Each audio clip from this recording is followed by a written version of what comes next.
Wrestling fans, grab your chairs and hold on tight. This week's episode is stacked with game-changing news, emotional announcements, and jaw-dropping chaos. First up, Sting's farewell tour is officially underway. But what does 2025 hold for the icon? We got the scoop on his final year in face paint and the end of an era. Meanwhile, Thunder Rosa opens up about her AEW title reign, injuries, backstage tensions, and the lessons she learned along the way. Trust us, you won't believe what she revealed. And at Saturday night's main event, Jacob Fatu unleashed destruction on Braun Strowman.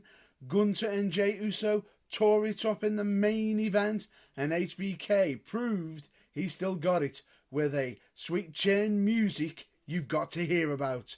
Plus, I'm rebooking the Ministry of Darkness. Can I take it from chaos to iconic? And Matt's giving me his top 3 WWE to AEW jumps. His picks are going to spark some serious debate. For over 350 episodes, this is The Burning Truth, and we're just getting started.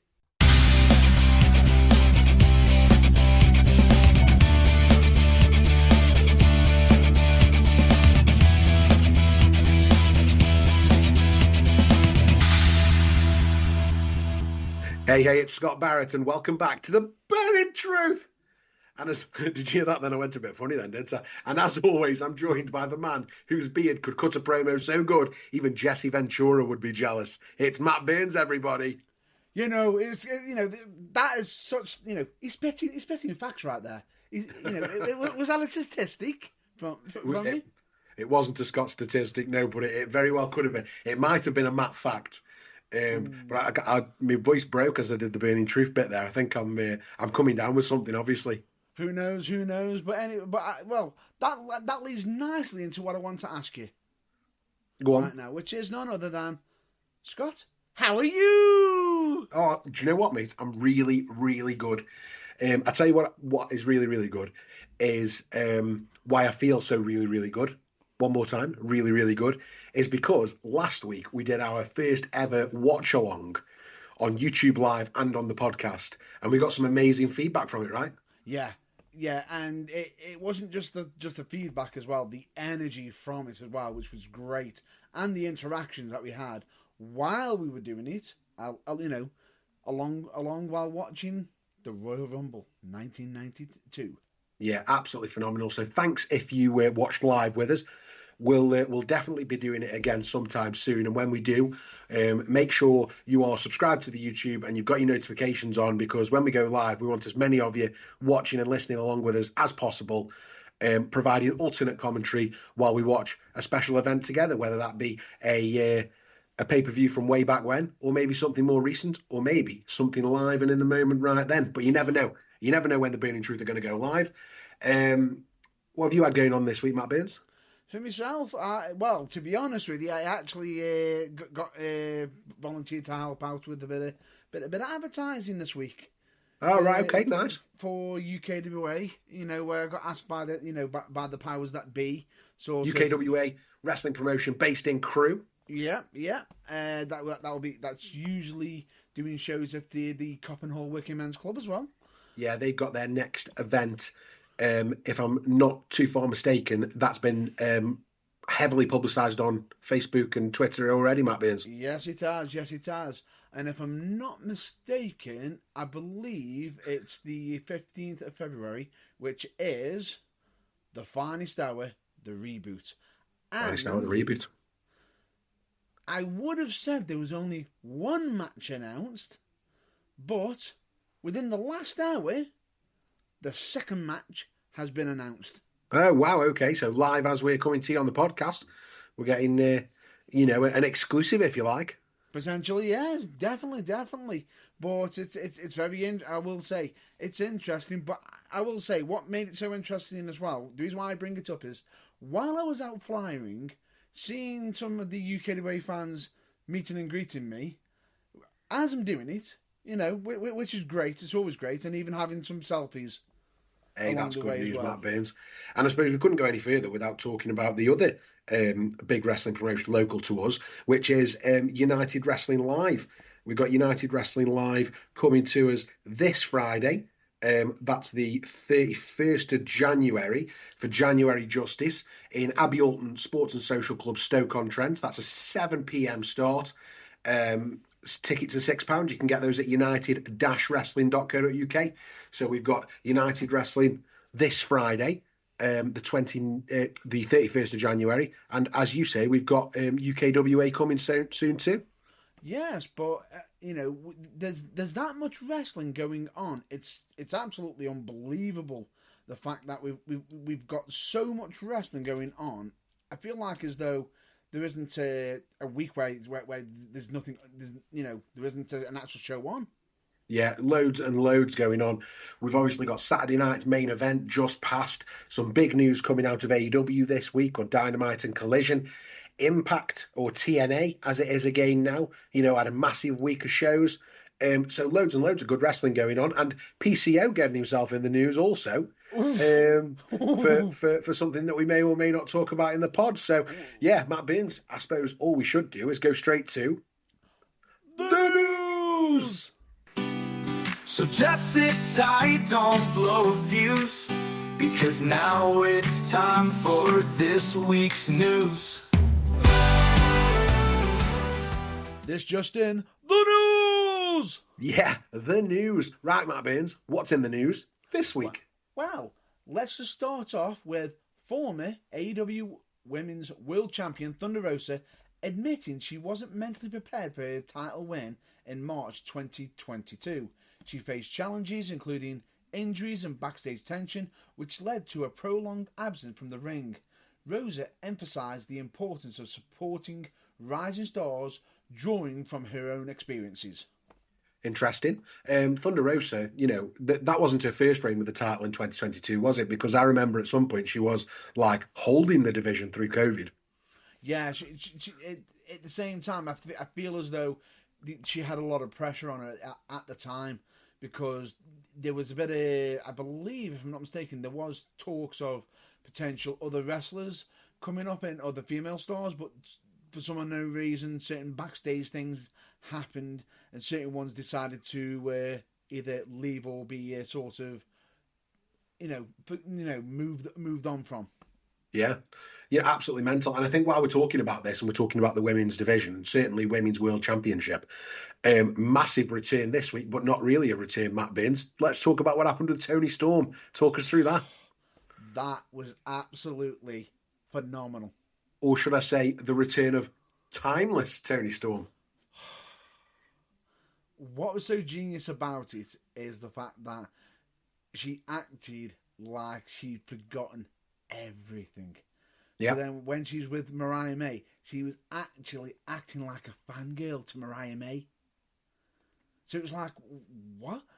And they decided to attack her, get the match, and it was, some could sit there and say, was she acting all along, or did that attack sort of just make that connection of her thoughts line back up, and she's back.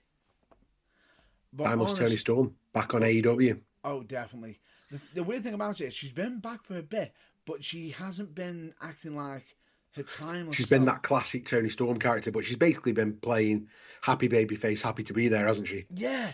Which was, I didn't know where it was going to go, and then all of a sudden, when you saw the big reveal, the greatest role is usually playing yourself, and as soon as I was like, no, brilliant, absolutely brilliant. While we're talking about AEW, I want to talk about how AEW's implemented new guidelines preventing some younger talent from participating in matches in Las Vegas during WrestleMania week this year. So this AEW move, it signifies a shift really in their traditional, their lenient normal stance, if you like. So traditionally AEW has a really lenient stance on allowing wrestlers to take independent bookings. But there has been new guidelines to prevent some of those younger talents, wrestling over WrestleMania week this year. So I'm unsure whether that's going to prioritise company interests, or whether that's going to have a detrimental effect on talent and their earning potential, especially the younger talent that maybe haven't got a big contract at AEW. I wonder how this will be seen backstage by the boys, in inverted commas, how the talent will feel about this. Yeah, because at the same time, you've also got some talents who's currently being held back at the moment in time. They want to be out of certain contracts. Yeah. And if I'm not mistaken, some have even requested for their contract to come to an end, and they've been denied. Yeah, 100%. What about what else is going on with Tony Khan though, Matt? Because he was in the news for something else this week as well. There was the rumor, and you'll see why I'm saying rumor in a minute. Now, the rumor was that Tony Khan considered purchasing, TNA Wrestling. Before establishing AEW, Tony Khan was approached in 2018 with an opportunity to purchase TNA Wrestling. Or Impact at the time, yeah. Yeah. Discussions took place, but no agreement was reached, and Khan later acquired Ring of Honor in 2022, expanding his influence in the wrestling industry. Now, this part of it was only speculation, and it's already been sort of a bit debunked a little bit, because it was to do with, it's basically, the rumour was the approach Scott D'Amore, and D'Amore had a bit of a bigger price range because of his plans that were going on. Now, that's already been debunked by D'Amore and Tony Khan themselves, and a few other sources as well. But at the same time, I feel as though when I say debunked, I think it should be within massive quotations, because this was during a time when TNA was literally in potentially deep waters. Yeah, it's so interesting. Such an interesting story. My take on it is, within the next 5 years, TNA Wrestling will be owned by the WWE. That's my hot take. I wouldn't be surprised if it isn't owned right now. I don't think that's probably true, but I think it is interesting. While we're talking about the WWE, I suppose, because I did segue there into the WWE. Hulk Hogan is big news at the minute after he's got Hogan heat. As we called it last week on the watch along, and he was slated to appear at last night's, for us, Saturday night's main event on the 25th of January in San Antonio. But due to family commitments, his appearance was cancelled. Now, I'm not sure about whether it was family commitments or whether it was due to the fact that he got booed out of the building on the first Raw on Netflix. But even if the decision is unrelated to recent crowd reactions during WWE events, I think it'll be a while before we see the old Hulkster again. And I think they might have to find a different way of flogging this beer on WWE TV. I think they may have to possibly either find another way of doing it, or potentially just turn Hogan heel. Yeah, but you're not going to sell the merch if he's heel, are you? That's the thing. No. What I'm saying to you is if he rebrands the beer from it being Hogan beer, it becomes something else. If that makes any sense. Yeah, I don't see any benefit to having Hogan on TV if he's not there to sell the beer. I would just find a different way to sell the beer. Yeah. Talk to us about one member of the NWA. Let's move on to another one, Matt Burns. Straight away. Kevin Nash declined to lose to Ultimate Warrior before leaving WWE. Really? Yeah. In 1996, before departing WWE for WCW, Kevin Nash refused a request from Vince McMahon to lose a match to the Ultimate Warrior. Nash cited a lack of camaraderie with the Warrior as the primary reason, stating because Warrior's an absolute nightmare to work with, surely. Yeah. He stated he preferred to work with individuals he respected, such as The Undertaker and Shawn Michaels. So he'd have done the job to The Undertaker, but he ain't doing it to the Warrior. I mean, fair dues. If Warrior was being a Burke in 96, I concede. But you got to be professional and do the job, right? Yeah, you did to a degree, but at the same time, this was during the time when I believe Warrior was going through that absolutely crazy phase where everyone was sitting there watching his promos just going, what did he just say? And equally, if Nash had already handed his notice or given his 90-day notice or whatever, pretty much do what he wants anyway, can't he? Pretty much. But at the same time, if I'm not mistaken, was it not long that ended up having Ultimate Warrior be removed from WWE? Yeah, eventually, yeah. Due to they cut that experiment off very quickly, didn't they? Yes, due to antics. Well, let's go from one Hall of Famer to another. Kurt Angle regretting prolonging his wrestling career. So, Kurt Angle has expressed regret in an interview with Chris Van Vliet over the last week or so, a regret in extending his wrestling career into his 40s. He believes retiring a decade earlier would have preserved his legacy and physical health. He also reflected on his 2017 WWE run, noting that a 9-month period of inactivity as the Raw general manager really contributed to his physical decline. And I think we saw that by the time he finally did get in the ring, after they'd had him GMing for, like he says, 9 months. Yeah. He wasn't the Kurt Angle of old, was he? Quite obviously. Yeah, and then when they did the whole having him part of the Shield, if you remember. Yeah, that was after the the leukemia announcement. Yeah, Roman Reigns was taken out of the story. Yeah. It was literally they were trying to find a third person, and Kurt stepped in.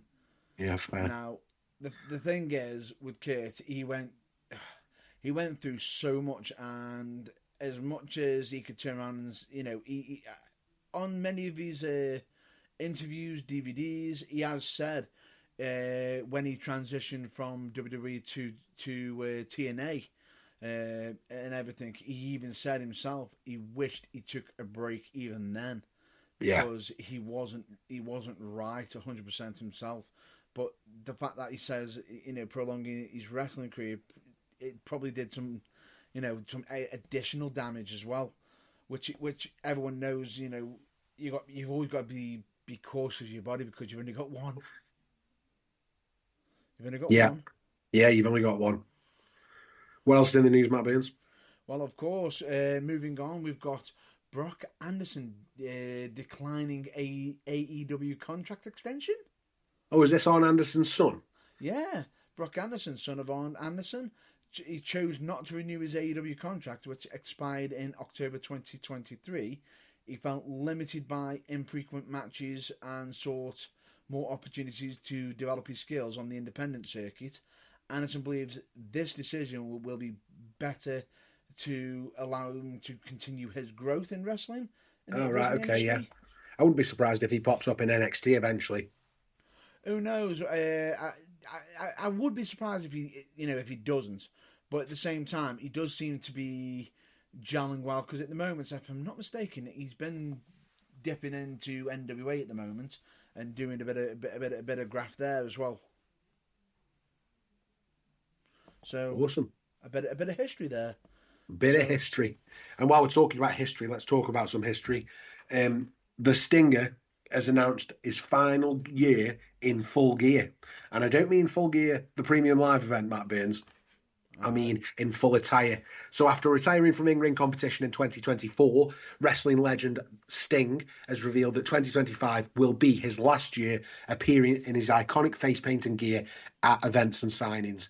He said thank you and expressed gratitude to fans, acknowledging, how difficult this decision's been for him. But I think it's becoming a bit much for him, and he's marking the end of an era in this storied career. So if you want to get pictures of Sting with yourself in full face paint and makeup and gear, now is the time to do it. Book those meet and greets. Get it now. Get it done. Get on it right now. And the thing is, if I'm not mistaken, he even said on his post, if you know, it's time. And I feel as though if he kept putting the face paint on, it's just going to stir up memories for him as well, which is going to make him miss it more as such. So maybe. I suppose I've got this thing about Sting. So I was never a huge WCW fan. Yeah. And this isn't like a Bret Hart situation where I can't stand the guy. But I must admit, I don't get the hype a lot with Sting. Yeah, he's great gimmick. Obviously meant something to a lot of people at the time, but for me, I'm just a bit meh. Fair enough. Yeah. That's fair enough. He was something a little bit different during that time. Something different, of course. It's not like he walked down with a penguin suit on. If you know.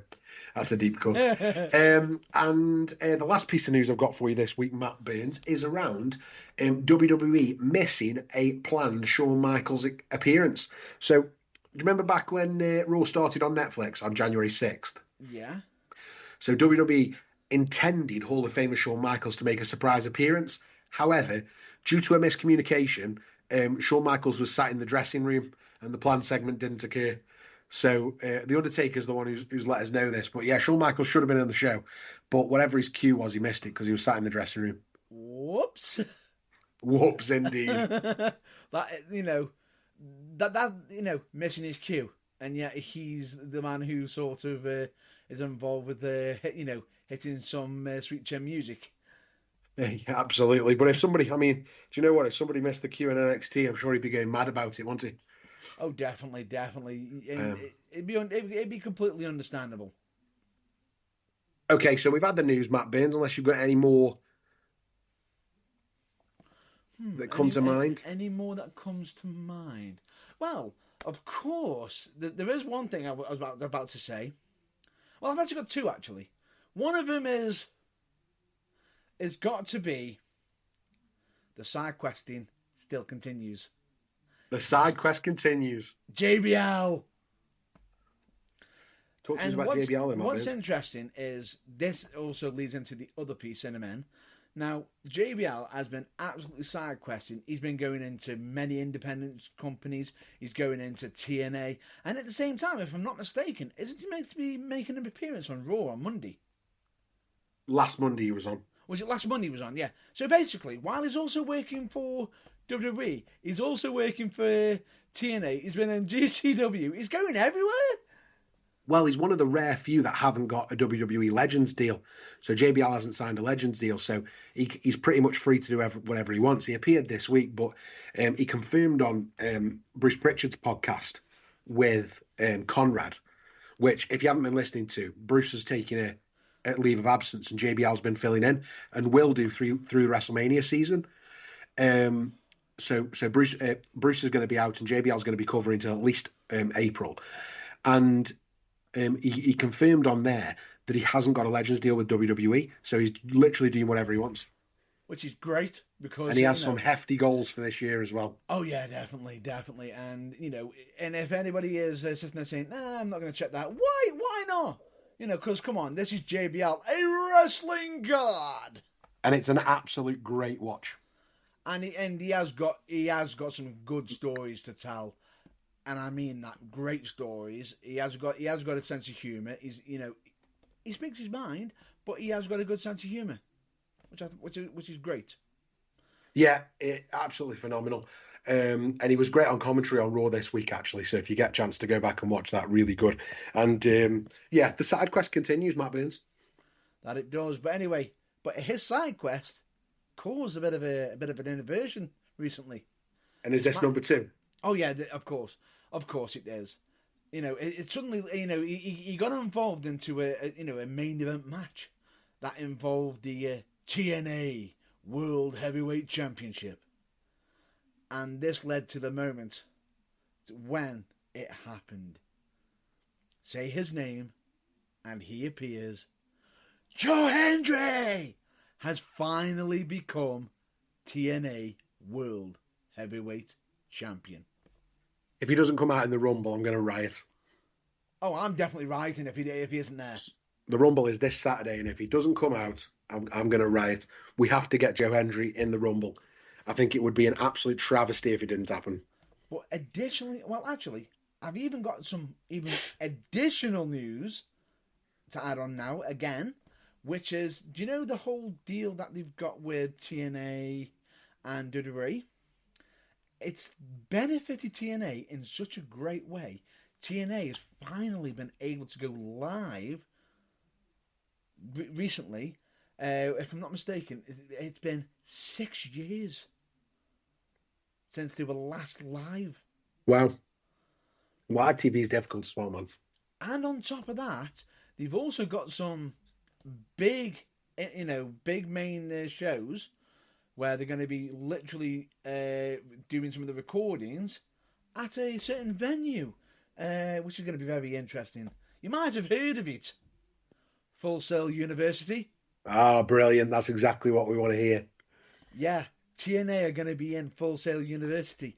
And supposedly even with the blessing of the WWE as well. Yeah, well, why not? I mean, if they have an agreement, yeah.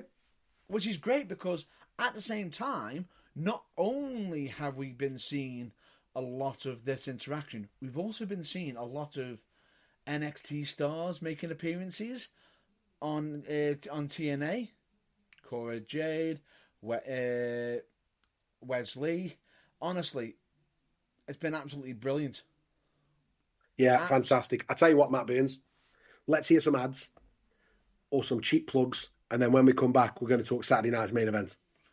Hell yeah. Right, we're back, and we're going to do a quick review of Saturday night's main event from last night, as I'm talking, which was the 25th of January, 2025, from the Frostbank Center, San Antonio, Texas, hometown of the one and only HBK, Shawn Michaels, who we talked about earlier on. And I don't know how you feel about this show, Matt Burns. It's the second Saturday night's main event we've had in recent memory. Second in a row, actually, because we haven't had a PLE breaking them up. And I'm now in the swing of these. It's like a premium TV show. So it's not a premium live event and it's not a TV show. It's somewhere in the middle. Yeah, it's like it's half PLE but half show as well. Yeah, and it's almost, or what I really like about it, rather not almost, but what I really like about it is all this retro ness of it. Yeah, the look, the feel. This week we got the old school microphone coming down from the rafters that Lillian used for announcing the beginning of the matches, especially for the title matches, which probably brings us nicely into the first match, because the first time I saw it was just before the first match, which was the Women's World Championship match between Rhea Ripley defending against Nia Jax. And Lillian didn't even get to use the thing for the whole hog, because halfway through the announcements, Nia Jax threw a massive headbutt Rhea Ripley's way. Yeah, from completely just catching everybody off guard. Just, oh hi, hey you, teddy bear. Yeah, proper Glasgow kiss, and that's pretty much sums up the match, because it was an intense brawl between two powerhouses. Nia Jax dominated, for quite a while through the match, and especially when she did that second rope Samoan drop, which was devastating. And I'm not sure, did she hit the Annihilator? I can't remember top of my head. No, well, she sort of attempted, I believe. Attempted Annihilator. And I think, that's right, because the hesitation really cost her, didn't it? Yeah. But, it was a great showing for Rhea Ripley, showing some resilience, countering with a jaw-dropping. I suppose you call it a code red that she actually hit, Matt Burns. It was... I think what made it so weird is how they got into the code red situation. It was the fact that she grabbed Nia Jax's hand, springboarded off the ropes into a hurricanrana position for Nia to counter, go for like a powerbomb or last ride into the code red. Yeah, really, really good. And I had a conversation, let's say, a debate with somebody on X this week about Nia Jax, and we talked about it at the awards a few weeks ago, is that I think Nia Jax has improved massively, and this match really proved it to me, because it wasn't bad by any means. It wasn't even okay. It was a good match. I would have given this 4 out of 5 sausages. And the finish, especially with Rhea Ripley hitting the Riptide, both women looked really strong, really physical. It didn't hurt Nia Jax, and I'm glad that we got this match at Saturday night's main event, because it's almost paused a couple of other stories while we got this out of the way. Yeah. And for this match, which was, if we're not going to get this at WrestleMania, which I would have taken this as the Women's World Title match at WrestleMania. Yeah. If we're not going to get that, getting it now, fantastic. Really enjoyed this. 4 out of 5 sausages. And at the same time, also builds Rhea Ripley back up from, only just recently regaining the Women's World Championship as well. 100%. Couldn't agree more. And really, really, really good match.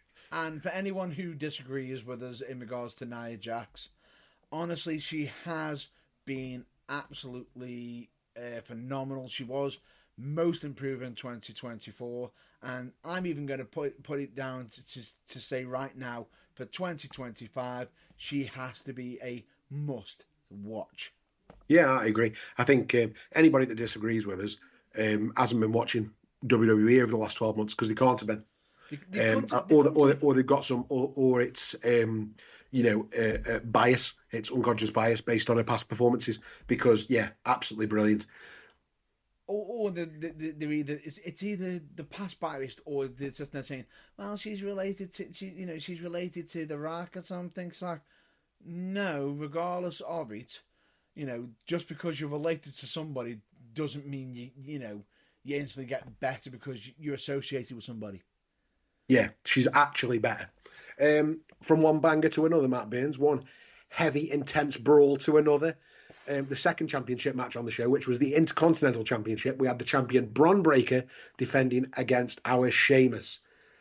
Yeah. What a war. Again, banger after banger after banger. And basically, Sheamus proved to us why we actually voted, why he won the award of most consistent player. Yeah, absolutely. If the first match was an intense brawl, this was a slugfest. But at the same time, Sheamus was also against our breakout star, if I'm not mistaken. Hey, tell you, we give them awards out, mate, and they just smash himself on a Saturday night's main event. Sheamus did come close, though. After a brogue kick. Breaker narrowly escaped defeat. It was the super spear that sealed the deal for him, though, and he retained the title after this. Gritty battle, let's say gritty. Yeah, let's call it a gritty battle. Gritty is definitely the right word for it. I think 16 beats of the Bowery. Yeah. In case you're wondering, 16. 16. Ow. And if I'm not mistaken, in an interview, someone says, someone asked him. I think it was actually Chris Van Vliet actually asked him, "Do people actually ask you to go easy on them?" And Sheamus says, "Yeah, they do, and I absolutely hate it. So when they tell me that, I go harder." Yeah, absolutely. So the winner, Braun Breaker, 3 out of 5 sausages for me. I didn't enjoy it as much as, probably 3.5 sausages. I didn't enjoy it as much as I enjoyed the Rhea Ripley match, but I definitely enjoyed it. It was good. Yeah, especially with, I will say that the bro kick, how close that pinfall was. The spear on the outside of the ring as well was very, very good, Matt Burns. Savage. And we got Jesse Ventura on comedy. Okay, he doesn't do comedy. On commentary for this one as well, which was a nice touch. Although I will say he still thinks the Honky Tonk Man's the longest Intercontinental Champion of all time. So I mean, you can't have everything in your old age, can you? Love it. Right, moving on.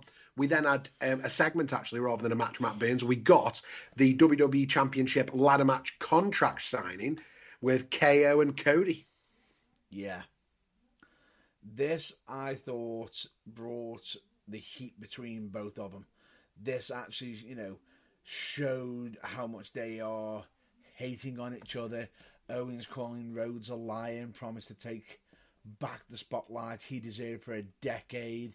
Rhodes, firing back, showing the fire passion, passion for fans that have been waiting for. And the good thing was, we had Shawn Michaels moderating this. Yeah. So we didn't just have Cody and KO out there. We had Shawn Michaels. We talked about Shawn earlier. And him being out there just added that extra bit of sparkle to it. Yeah. But then you got it then got physical with the cheap shot from Owens to Rhodes. And then all of a sudden, just when you think, oh, enough, HBK saying, whoa, come on, ease up. And then all of a sudden, you just see Owens put the boot to HBK and attempt, and I'm not joking, he attempted that dreaded package pile driver for Rhodes to absolutely just go, nope, nail him with a super kick. And, it didn't have that oomph as everyone expected, but then again, they then got the master of the super kick, the one who, it's not his, when he does it, it's not called the super kick. What's it called? Sweet Chin Music. And Bully Ray called it out in a tweet. He said, there you go. Somebody put Kevin Owens down with one super kick. It can be done. It can be done. Bam! Straight away, HBK. Sweet Chin Music. Yeah. Now that just escalated that, the excitement for their Royal Rumble clash in that ladder match. And the weird thing about it is, it's reminding me of when a certain past match of Kevin Owens, or when he was previously known as Kevin Steen in ROH. Yeah. I'm wondering if they're going to go down that route of the ladder wars. I mean, maybe. Who knows? Who knows at this point, Matt Burns? Who knows? But for one, I want to be there to watch it for sure. But anyway, let's move on. Let's move on to the next match, which I will say this. I knew this was going to go down this route. This was Braun Strowman versus Jacob Fatu. The match itself was absolutely chaos from the bell. Jacob Fatu unleashed an absolute savage attack on Strowman over the commentary desk, unloading in the ring with a series of brutal hip attacks. And honestly, it was just unbelievable to the point where he literally threw the referee out, for the referee to just go, whoa, that's too far, Fatu. He called the bell there, didn't he? Immediately. Yeah, he called the bell there. Now, everyone can sit there saying, Braun Strowman beat Jacob Fatu. Yeah, that's not the story. Didn't look like the winner, though, did he? No, he didn't. I'll tell you what this segment reminded me of. It reminded me of when our mate Bronson Reed took out Seth Rollins.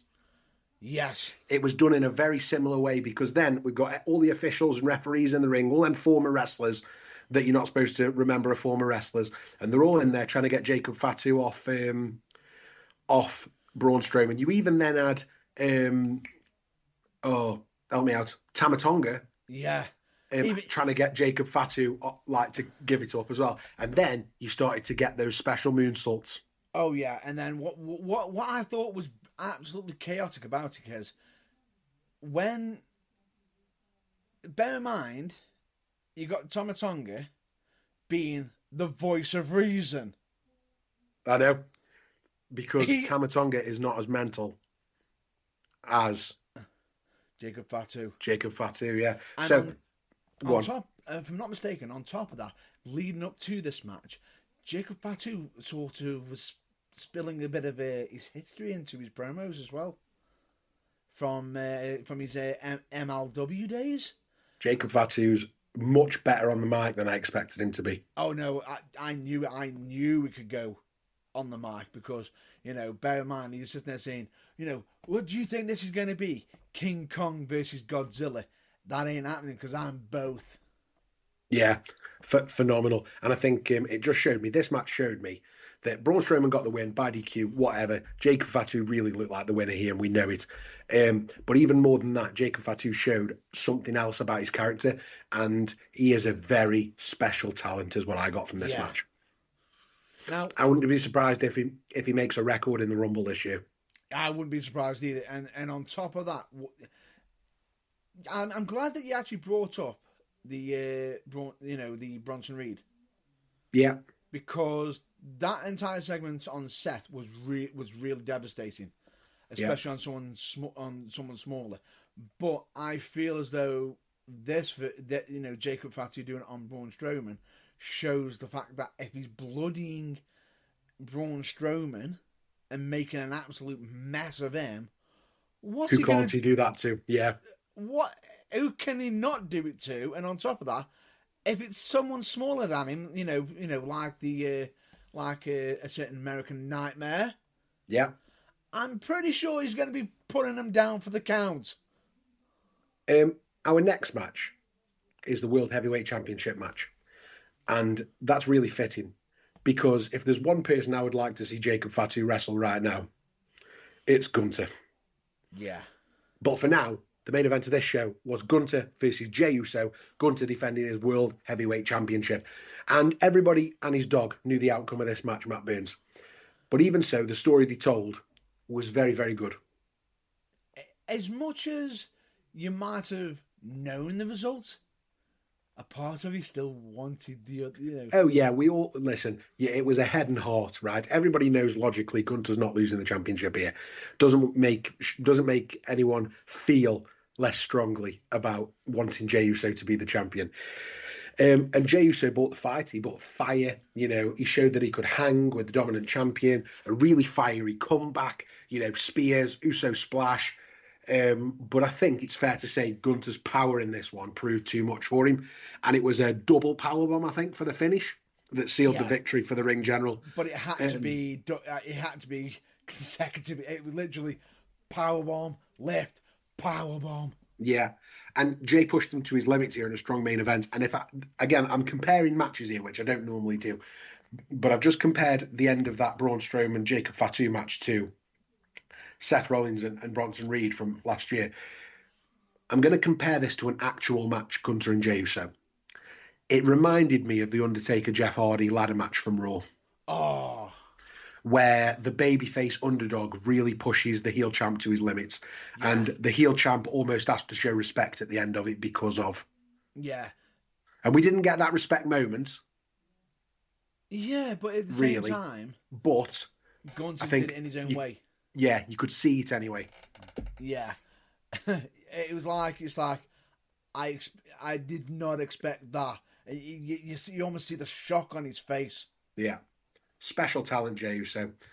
4 out of 5 for that match as well. I'd probably give Braun Strowman Jacob Fatu because of the finish. Maybe 2 out of 5 bangers, maybe 3 tops, but I'd say 2. This one, Gunther Jey Uso, I'd give that 4 out of 5 bangers. Probably on average this show, 3 out of 5 bangers. Don't know how you feel. It's about right. I'd agree with that. And like you said, and the scary thing about it is, you've put the whole Braun Strowman versus Jacob Fatu with 2 bangers, if I'm not mistaken. Yeah. Now, that's not exactly that. I know someone could say that's a bad score. Not really, because it wasn't exactly a long match. It was really short, but it got all the pieces I needed to be to set the future up. Yeah, I just would have liked a clean finish, and I get why they did the finish as they did, because it showed him as a monster. But he could have attacked Braun Strowman after the bell. Do you know what I mean? After the match, he could have got a clean win first. So I get where you're coming from, but at the same time, I think that they're trying to put it across as he is that crazy. Yeah, and dangerous. Yeah. Yeah. So I think I said, 3 out of 5, I think, for the total show. Saturday night's main event. I think it delivered big moments, standout matches, good storytelling. We've got, less than a week now till the Royal Rumble. I'm really invested in KO and Cody. Yeah. Rhea and Nia Jax, probably match of the night for me. Seconded by Gunther and Jey Uso. But the other 2 weren't bad matches by any stretch. Sheamus and Braun Breaker was excellent. Braun Strowman and Jacob Fatu was good. There was nothing on this show that I didn't like. So it hit all of its beats at the right tempo. Yeah, totally acceptable wrestling. I was very happy with the show. I didn't turn it off and go, God, I've just wasted 2 hours. I enjoyed it, which is the main thing. It was treated like a roller coaster, as it should. Started big, ended big. Yeah, I get it. Yeah. With some peaks and valleys as we go through. Matt Bittins. Yep. I really want to bring a segment back. What segment is that? Well, I've got this problem with wrestling, and we've talked about it before, but I just can't let it go. And I think it's time for you to dig a really deep hole so we can bury it alive. So, get the shovel? Get the shovel.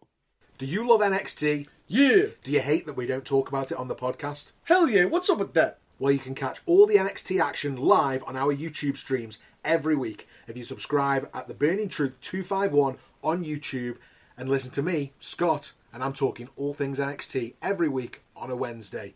See you there.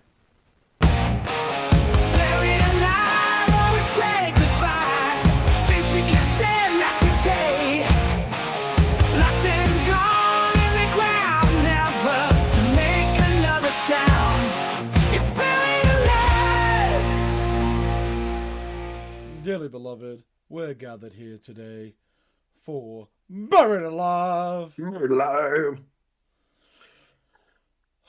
Which is our own version of Room 101 for wrestling. So if you're not sure what this is and how it works, I'm going to explain it to you because we haven't done it for a few weeks, Matt Burns. In fact, this is the first Buried Alive of 2025.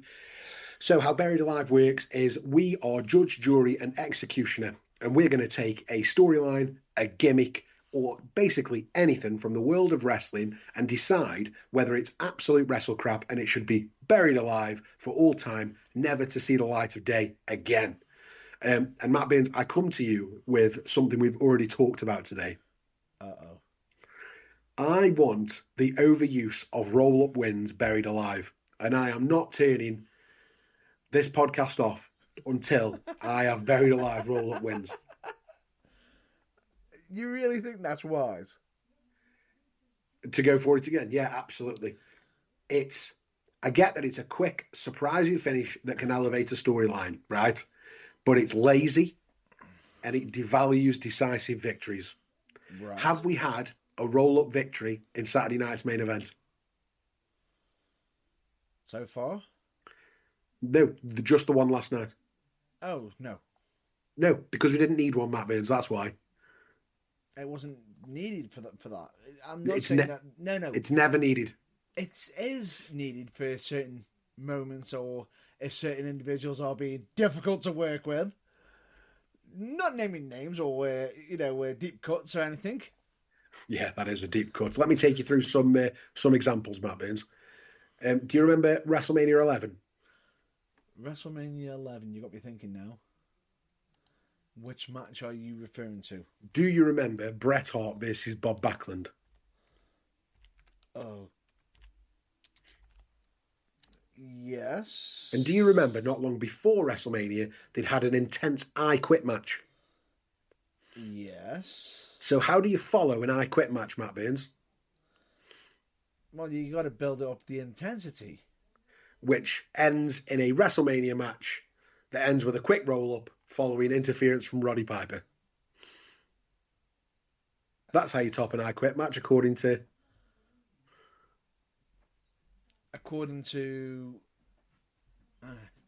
It was a lazy way to conclude a feud with so much history. Lazy. Bret Hart, Bob Backlund. No. I believe, if I'm not mistaken, the WrestleMania 11 was the I Quit match. If I'm not mistaken. Well, it may have been the match after. Anyway, next example. Finn Balor, Xavier Woods. King of the Ring Finals 2021. Yeah. Yeah, how did Xavier Woods win his King of the Ring final? A roll-up, which I think that's more believable. Fans wanted Woods to win, but the finish was rushed and it was cheap for a tournament final that could have been a crowning moment for him. So we finally let him have a win. It's almost like a singles title. We're finally going to let him win something. And yeah, you're going to do it with a crap roll-up. Devalued him again. Devalued him and the match. I agree and disagree with you on that one because I feel as though if he actually outright won, would that have lowered Finn Balor down a bit too much from his current status? He was going nowhere in 2021, mate. In fact, after this, didn't he go back to NXT? He could have been actually Kane Jake in NXT if he was getting beaten by Xavier Woods. Next example, Daniel Bryan, Triple H, WrestleMania 30. Right. So this is the opener before he goes on to the triple threat main event against Batista and Randy Orton. Yes. And just think of the story with Triple H and Daniel Bryan. B-plus player. Triple H is the real villain in this story. Yes. Yeah. And Triple H has promised Daniel Bryan that he's not going to get past him and he's not going to get his title match in the main event. Daniel plays into the underdog story, and I think the roll-up victory lacked the decisive feel expected for such an emotionally charged moment. Triple H versus Daniel Bryan deserved more than that roll-up win. So you're thinking he should be absolutely killing Triple H, killing... If he was going to go on to win the title at the end of the night, he should have definitely won with a running knee or something, yeah. He should have got a clean win. Not a rushed clean win, not a roll-up. Cheapens it. Not always, because in some cases he might have just wanted to just reserve energy for that big battle. I'm sorry, no. Triple H didn't want Daniel Bryan to go over clean. And bear in mind that we've had to, you've seen matches where someone just overruns and overtakes and takes the mick because they want more ring time. They want to be on the show in front of the crowd a bit too much, right? You've almost got the promoter or the booker in the back just going, "Schoolboy, roll up, just get out of there." And those dragons need to be dealt with as opposed to, the other wrestlers having to cover their backs. Last example, Matt Burns. Another WrestleMania, this time 27. Miz, John Cena. Would you have believed Miz beating John Cena legitimately? Well, he should never have gone over. And the fact that he won with a roll-up, especially after The Rock's involvement, it made the Miz look weak as a champion, so he shouldn't have gone over. No, I actually think that actually got him more hate and more heat from the crowd. So it actually benefited him because... If it benefited him, mate, he wouldn't be an absolute nobody jobber on the show right now. Bear in mind, he's won that title how many times? Twice. Yeah, which is more. And the second time they made him look weak again. Cashed in Money in the Bank and then got absolutely jobbed out by Bobby Lashley. Well, bear in mind that if I'm not mistaken, he still had a more of a World Championship run than Finn Balor, who's only had one World Championship in WWE. Who also got rolled up. And it was... At King of the Ring. We just talked about it. Yeah, we did. But at the same time, he also won, if I'm not mistaken, the Universal Championship, and he only had it for a day. Here's what I think. Roll-up wins equal lazy booking, a shortcut when you've got no clear direction of creative. It kills momentum. Faces and heels lose credibility with cheap wins and losses. And it misses the drama. So matches with great build are often undercut and it becomes anticlimactic when you have a roll-up win. That's how I feel about it. No, and that's why I think it needs to be buried. No, I disagree with you on that one, simply because imagine if you've got, bear in mind that you've got a whole faction on one side, and you've got one in, we've got the leader of a faction against a single individual. And how's that single individual going to get away with a victory, clean, legitimate pin, without getting a beat down after? I feel as though a quick roll up, 1, 2, 3, catch them off surprise, just get out at Scarpa, get out of there, run, dart, and then immediately, before anyone else can get there, done, job done. It's already done. It's over. That's your idea of good creative, Matt Burns. Let's hope you never run a promotion. Really? Really? Are you saying we're not burying this alive? I don't believe that it should be buried alive. I really don't, because I feel as though... Tell you what. We're going to do something different here. Instead of us deciding, for once... Why don't we throw it out to the fans? Okay. I think that's a good idea. We'll put a poll up on our homepage, theburningtruthuk.com. Yep. Yeah. That poll will be live until next week's episode, and we'll reveal the results then, yeah? I think that's doable, yeah. Okay, great. I cannot believe we haven't buried this alive. That's twice in a row. Whoa. Yet, remember? Yet. Yeah, I wanted it done today, though. Never mind. Well... I tell you what, Matt Burns, it's time to do the top 3. Do the top 3! Hello, friends. Are you enjoying the Burning Truth Live so far? Well, I hope you are, because we're working bloody hard to make it as good as we can. But what we need is your help. And we need your help by subscribing and leaving us a 5-star review. You do not know how much it will help the podcast if you can do that for us. It'll help us spread the word, help us grow the community, and more than anything, it'll help us keep providing amazing wrestling content like we are right now. Thank you so much for listening. Let's get back to the show. But please, please, please rate and review and subscribe. Thanks, guys.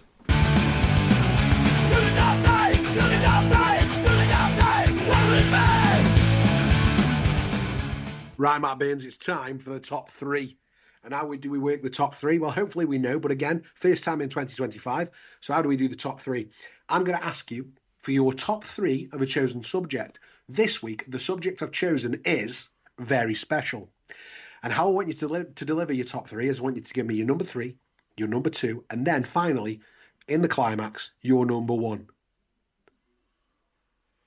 Right. So, for the top 3 this week, I want to hear your top 3 wrestlers that have jumped from WWE to AEW.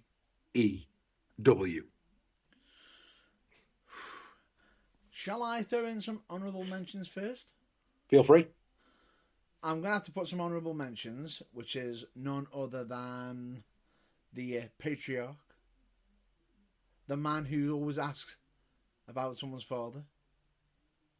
He's always caring. It's none other than Christian Cage. Because he has absolutely been phenomenal, and since he's just sort of just been on another level. And again, this is without WWE. He seems to be hitting that gear shift whenever he's not with WWE. Christian Cage is a great wrestler, great character, did great things in WWE, equally did great things in TNA when he had his run there. Was hampered by not being too liked by the office, I think, in WWE, and is showing great things in AEW. So yeah, I totally see why he's an honourable mention, Matt Burns. Definitely. And I know I might get some heat for this right now, for another honourable mention, because everyone's probably going to sit there and say, why are they not on your top 3? As they were a former AEW World Champion, Swerve Strickland. Good shout. I think he the fact is, whose house? He went from, NXT, potentially debuting. Well, he was on for SmackDown for about a week, was it? Yeah. And then going from there to being basically almost like a mid-card nobody to becoming a world champion. Okay, yeah, I can see that. Swerve, good shout, yeah. Yeah, definitely. But anyway, let's move on to my top 3. So that was your honourable mentions. We're now moving on to the top 3. Here we go, everybody. Number 3. It is someone who we have mentioned already. We've already mentioned this individual. She's been absolutely fantastic. It is none other than Toni Storm. Toni Storm. Yeah, I think that's really fair. From the women's division, they've taken a lot of talent. A Paige, dare we say it, Mercedes Moné, Athena. They've taken some quality talent across from the WWE. I'm sorry, but did you just say absolute talent, Mercedes Moné? She is an absolute talent. Whether we're seeing it or not's another thing, Matt Burns, but she is an absolute talent. No, she has been getting better lately. But Listen, don't get me wrong. She's been dross, right? Since she's been in AEW, it's been crap. However, you can't deny that there is talent there. Yeah. We're just not seeing it currently. I feel as though I wanted to prove me wrong. I wanted to prove me wrong, a bit like how Nia Jax did, and, with her developments and everything, gotten better. I wanted to be better. So as much as someone can sit there saying that, there's all nothing but hate, there isn't. We just want it to be right. Yeah. That's all it is. So, Toni Storm, give me some reasons why. Toni Storm has been absolutely phenomenal. She came in, she's absolutely, when she came in, she played the good of two shoes. She then turned into an outcast, become villainous. She went from villainous to timeless, from timeless back to a, reverted herself, and now, if I'm not mistaken, going back to timeless. Yeah. Looks that way, doesn't it? She has absolutely reinvented herself to the point where the point is, when she reverted back, some of the fans were like, okay, where are we going with this?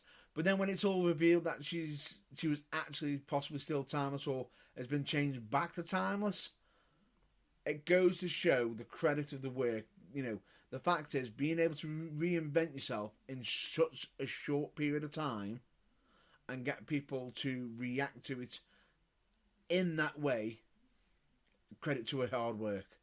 Yeah, I agree. Okay, who's your number 2, Matt Baines?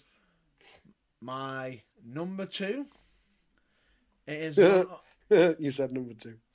Go on, number 2. Number 2 is none other than the current AEW World Heavyweight Champion, Jon Moxley.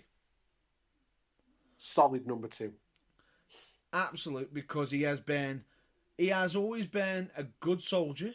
He is a record-breaking, if I'm not mistaken, AEW champion. He's won it the most times.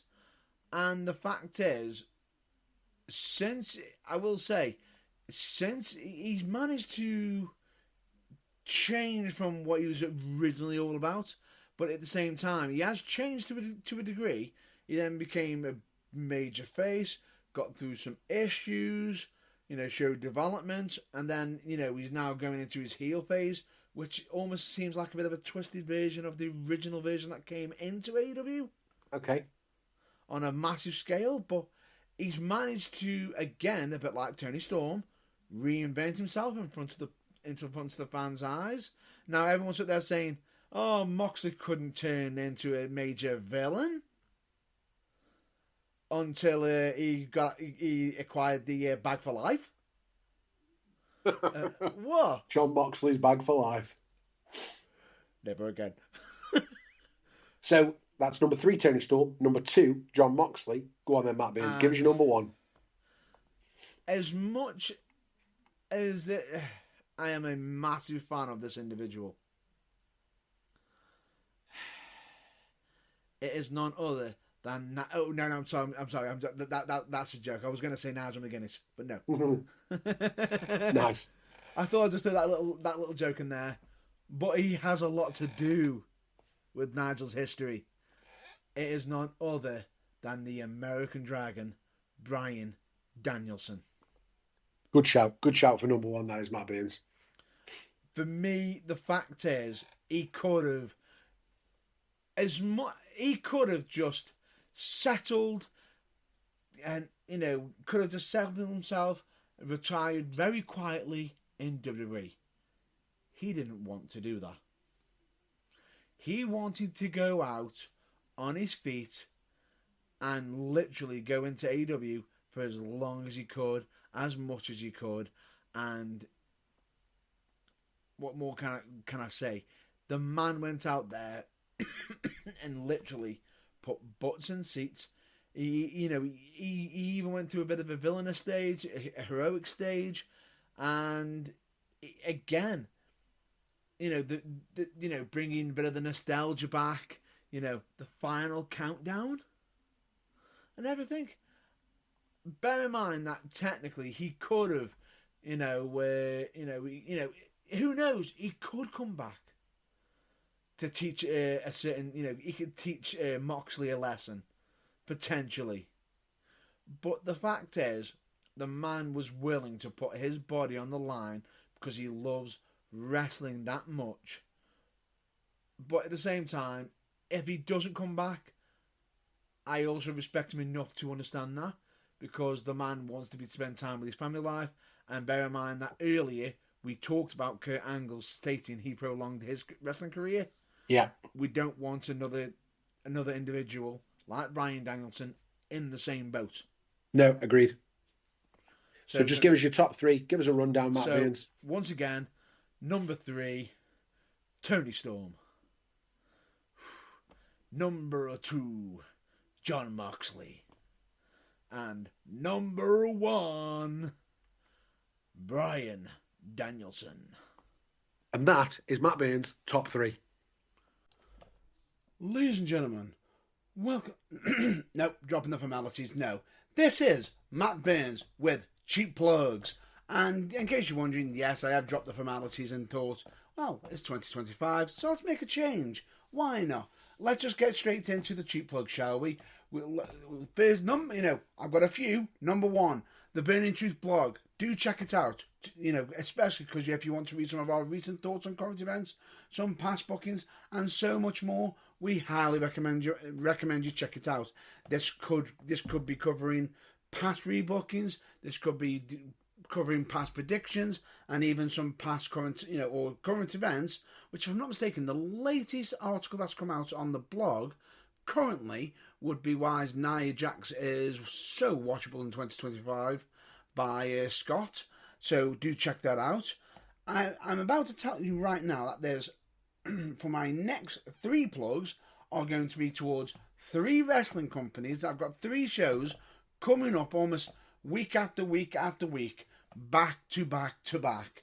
And I will say, very interesting, but if you're after any further details other than what I give here, do check out their social media, be it on Facebook, Instagram and Twitter, or X as it's also known as.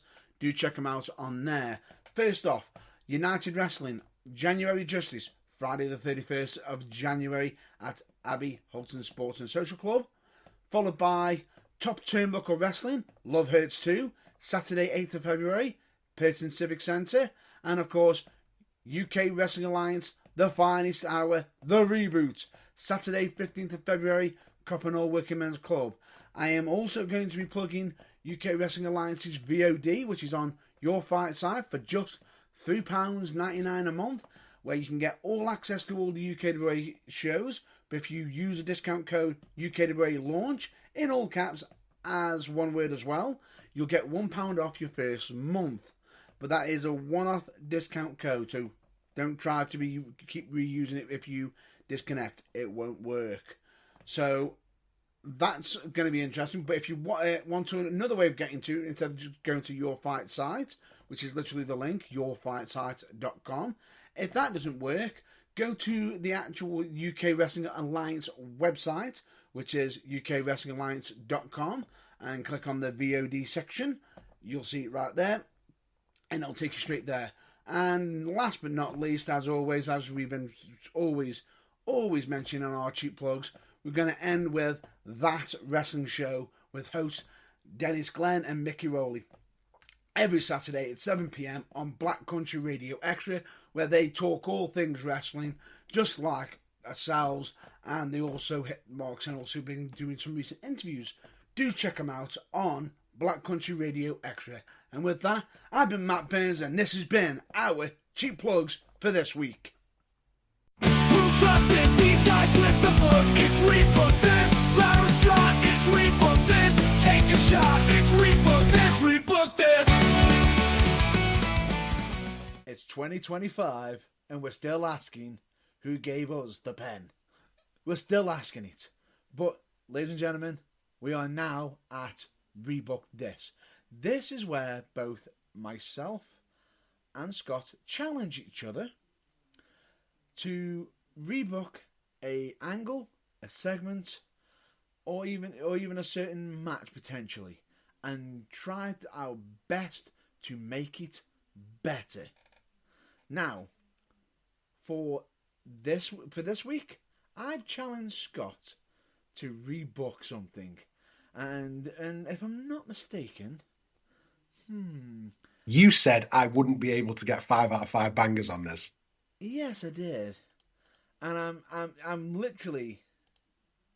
was literally going back and forth. Do I be unfair? Do I give him somebody he absolutely hates, or do I be fair and give him something that I know he could potentially make gold out of?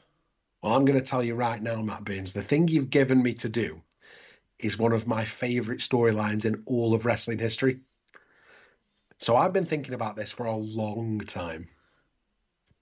So, with that being said, shall we reveal it?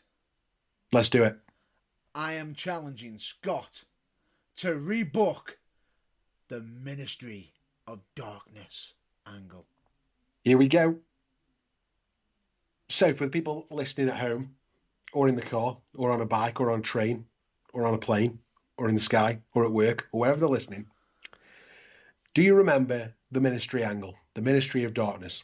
Undertaker going full goth overlord, sacrificing people left and right, Vince McMahon somehow being behind it all. It had its moments, but it also fell off the rails faster than you could say, "It was me, Aston." Oh, bear in mind, if I'm not mistaken, we even also had supposedly had a dark wedding. There you go. So, well, here's the thing. If I was in charge, and I should have been, because, I mean, I've got a good history on here. I've got 5 out of 5 bangers behind me, thank you very much. The Ministry of Darkness wouldn't just be a footnote in history. It would be the storyline of 1999. I'd take us on a year-long ride of chaos, dominance, and even redemption, Matt Burns.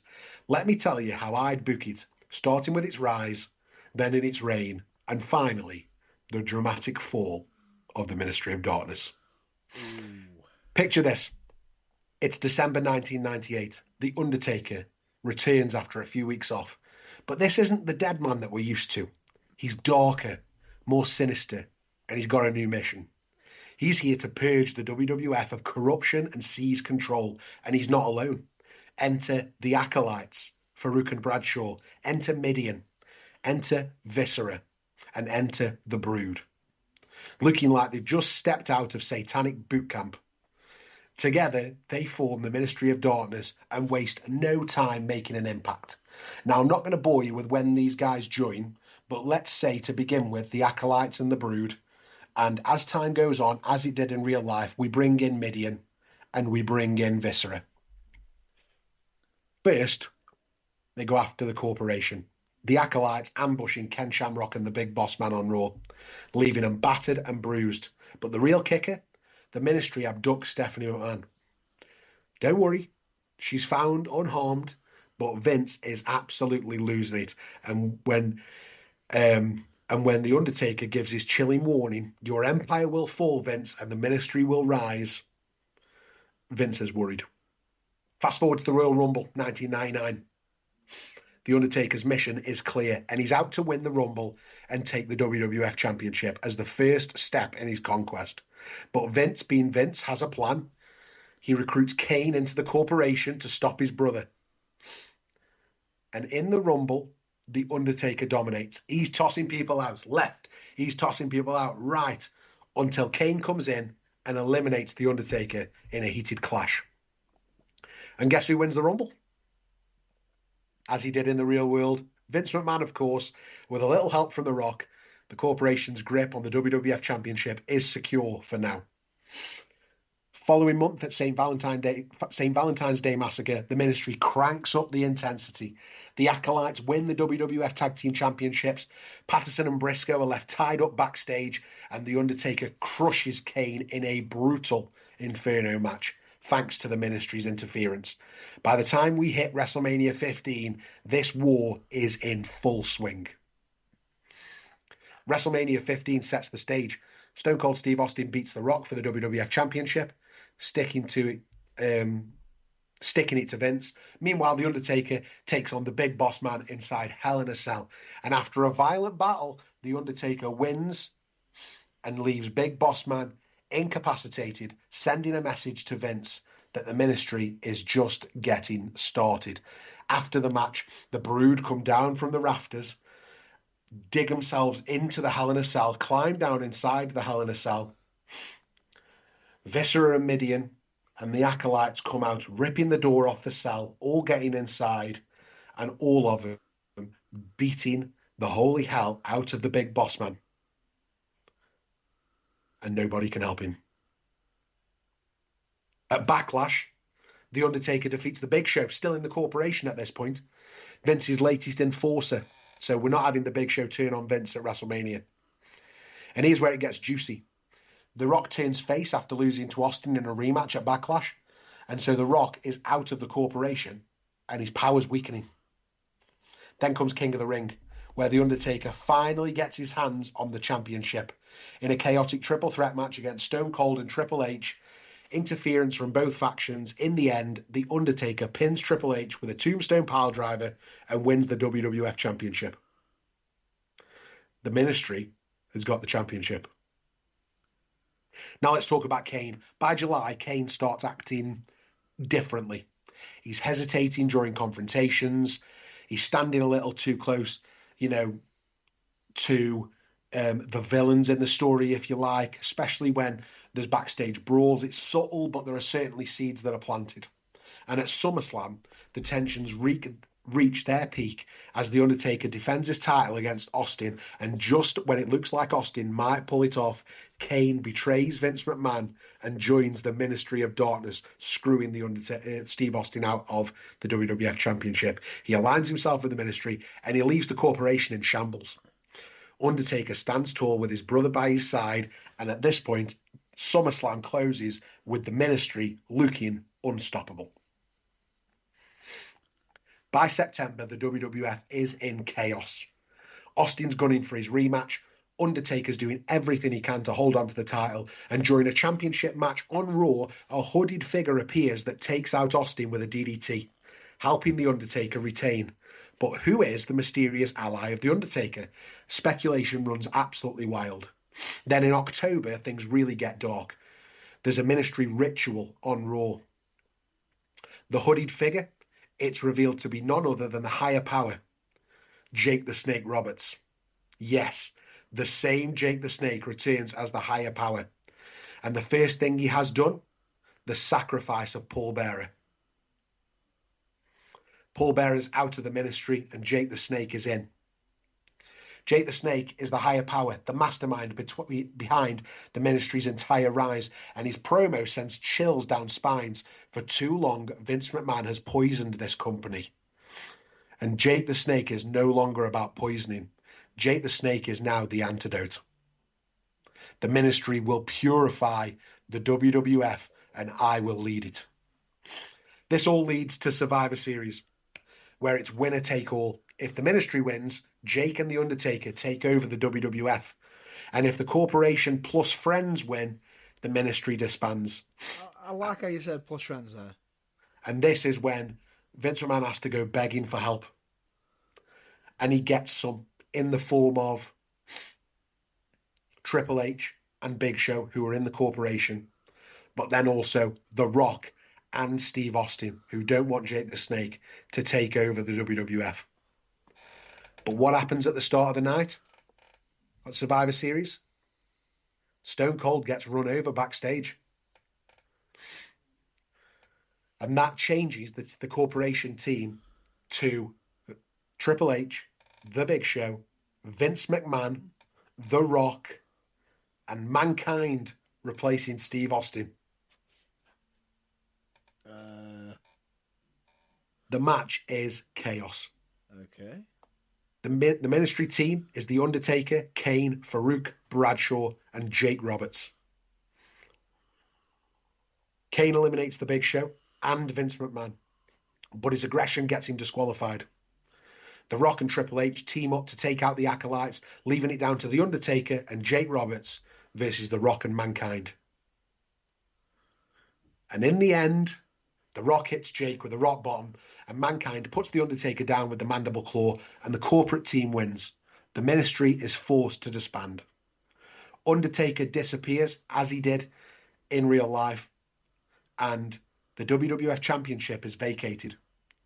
Vince McMahon retains control. The storyline transitions into Triple H's real-life rise, just as it did. But the Ministry's legacy as one of the most dominant factions in WWF history is cemented. Jake also disappears at this time as well. Never seen again. So there you have it. A Ministry of Darkness storyline that's equal parts chaos, drama, and long-term storytelling. Undertaker gets a dominant title reign. Jake Roberts returns as the ultimate puppet master. Kane's betrayal shakes the WWF to its core. And, I suppose that's my reboot of the Ministry of Darkness.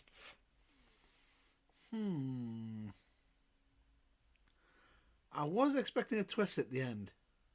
You thought I was going to turn Mankind? I thought you were going to turn Mankind. I thought about it, and then I thought, well, I could turn Mankind here, and I could have Jake take control of the WWF. But where do we go from there? It wasn't long after this that The Undertaker went on sabbatical until he returned as the American Badass. So that character needed freshening up at this point. And also, we're starting to, after Survivor Series, we're starting to get into the time when we need to start the Triple H Stephanie McMahon story.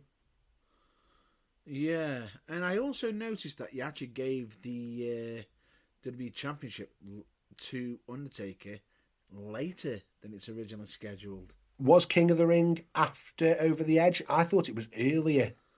I actually thought, if I'm not mistaken, when Taker was against Big Boss Man at WrestleMania, that was for the WWE Championship. Say again. I thought Boss Man versus Undertaker was for the WWE Championship. What, at WrestleMania 15? Yeah. No, it was Austin Rock won. Are we sure? WrestleMania 15 is like, I know that like the back of my hand. Yeah. It's just... I'm just going to have to look this up quickly because... Definitely is. Definitely. Part of me just feels as though... It had a bit more heat on it. As in... Yeah, I did actually give it later, yeah. So Over the Edge was in May of 99, and I actually gave it in June of 99 in a triple threat to King of the Ring. Yeah, you're right. Yeah, no, actually, you were right. It wasn't for the WWF or WWE Championship. You were right. No, the WrestleMania main event was Rock Austin, where they did they took out about 6 referees.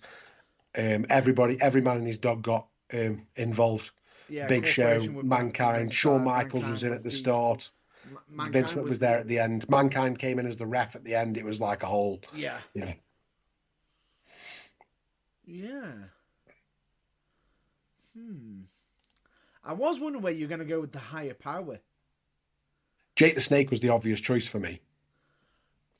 He's the perfect mic guy. I'm actually glad you went for Jake the Snake and you didn't go for the one that everyone always typically says. Now, there's two names that pop up. Yeah. One of them being Don Callis. Yeah. Cyrus the Virus. Yeah. And the other one being Shane McMahon. Yeah, and the other one was Christopher Daniels is always talked about because he was rumoured, wasn't he, at the time. I only had 2 thoughts. I was going to go Jake the Snake or Father James Mitchell. They were my only 2. Jake the Snake was definitely the correct option. Yeah, I like the idea of Jake the Snake. I like the idea of him wanting to cure the WWE. Yeah, the change of that was absolutely brilliant. I'm just trying to think where I'm going to give you the rating. Listen, that's on you, Matt Burns. I'm not worried about that. I'm going to be honest.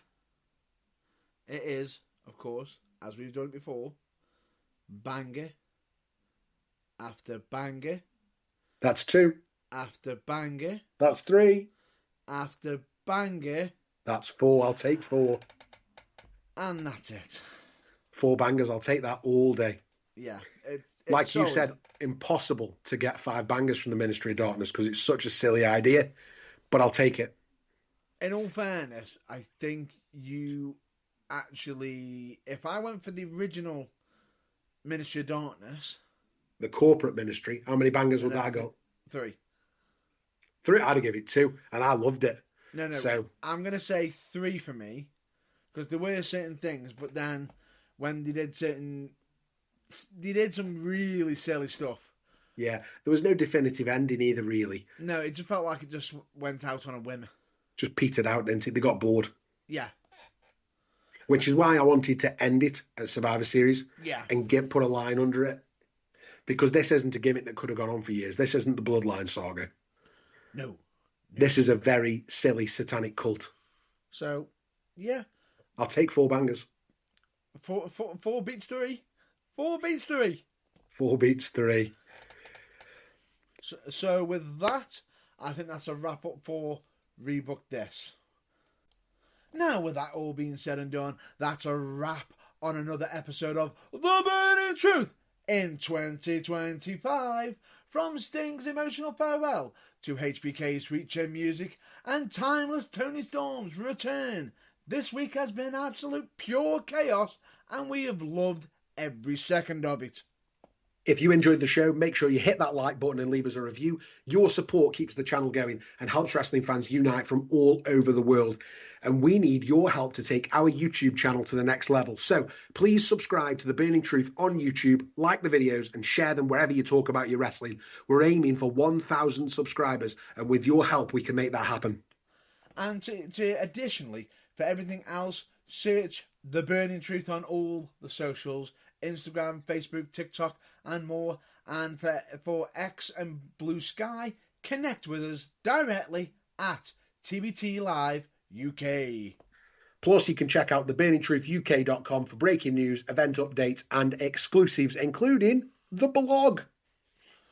But, of course, until next time, stay hyped, stay passionate, and remember, as always, DFTBA. And in case you don't know what that means, it of course means don't forget to be awesome! Excelsior! Psst, it's Scott. Did you rate and review the podcast yet? Cheers.